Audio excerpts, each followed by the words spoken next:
বুঝুন, জীবিত ভোটারদের নামের পাশে ডিলিটেড, মৃত ভোটারের নাম তালিকায়। চূড়ান্ত ভোটার তালিকা সামনে আসতেই ক্ষোভ। সম্পূর্ণ সুস্থ জীবিত ভোটারদের নামের পাশে উল্লেখ করা হয়েছে ডিলিটেড। বিষয়টি প্রকাশ্যে আসতেই চাঞ্চল্য ছড়িয়েছে মালদার চাঁচলের মতিহারপুর গ্রাম পঞ্চায়েতের ইমামপুর এলাকায়। কান্নায় ভেঙে পড়ল পরিবার।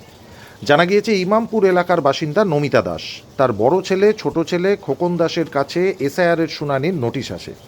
নিয়ম অনুযায়ী তারা শুনানিতে হাজির হন এবং নথিপত্র জমা দেন, কিন্তু গতকাল তালিকা বের হওয়ার পর দেখা গেছে নমিতা দাস এবং খোকন দাসের নাম বাদ গেছে। ভোটার তালিকায় তাদের নামের পাশে ডিলিটেড দেখাচ্ছে।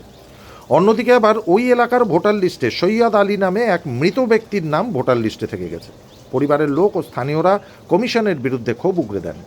তাদের অভিযোগ, এটা সম্পূর্ণ কমিশনের গাফিলতি। দ্রুত তাদের নাম তালিকায় তুলতে হবে বলে দাবি জানিয়েছেন তারা। বলছে আমার শাশুড়ি মা তো বেঁচে আছে, কেন মৃত দেখাচ্ছে ওখানে? লিস্টটা যে কালকে বেরিয়েছে সেখানে কি দেখছেন আপনারা? মৃত দেখাচ্ছে, ফুল মানে রিজেক্ট। ডিলিট দেখাচ্ছে। তো আপনার শাশুড়িমাকে বেঁচে আছে? হ্যাঁ, বেঁচে আছে। কি নাম শাশুড়িমার? নমিতা দাস। তো বলছি যে ওনার নামে কি হিয়ারিং নোটিশ এসেছিল? হ্যাঁ, এসছিল, গেছিল। তো হঠাৎ করে উনি ডিলিট দেখাচ্ছেন কেন? কারণ কি জানি, ওটাই তো বলছি কেন দেখাচ্ছে। শাশুড়িমা কোথায় গেছেন এখন? মেয়ের বাড়িতে। তো এই ঘটনায় কতটা আতঙ্কিত আপনারা? একটা জলজান্ত মানুষ সে মৃত লিস্টে। টেনশন হয়ে ছেড়ে দিয়েছে যে বেঁচে থাকা মানুষ কেন মৃত হয়ে গেল। কি চাইছেন এখন আপনারা? কি চাইছি, যেটা সঠিক ওটাই করতে হবে। এবং আরেকজন আপনার যে রয়েছে, দেওর রয়েছে, তাকেও তো দেখতে ডিলিট দেখাচ্ছে।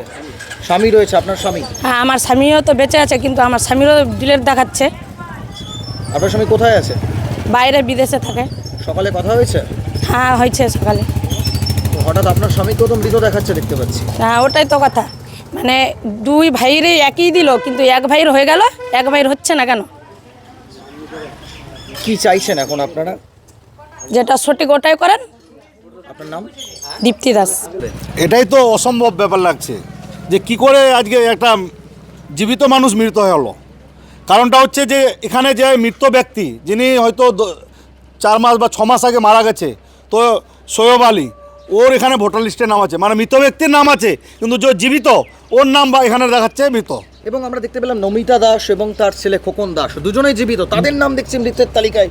এখানে খোকন দাস এবং নমিতা দাসের এখানে 5টা ছেলে, সবাই জীবিত, সবাই আছে এখানে। নমিতা দাস জীবিত আছে, তার ছোট ছেলের নাম এখানে মৃত দেখাচ্ছে। এটা এসআইআরের নাম করে এটা একটা চরম অন্যায় কাজ করছে, যেটা আমাদের ইলেকশন কমিশন আমরা ধিক্কার জানাচ্ছি। এটা সঠিকভাবে যেন তথ্য নিয়ে, যারা হিয়ারিংয়ে গেছিলো, হিয়ারিংয়ে 3 জনকে ডেকেছিল, তপু দাস এবং নমিতা দাস এবং খোকন দাসকে। আবার তপু দাসের নাম সঠিক আছে আর 2 জনের নাম ডিলিট দেখাচ্ছে, যারা 3 জনই জীবিত।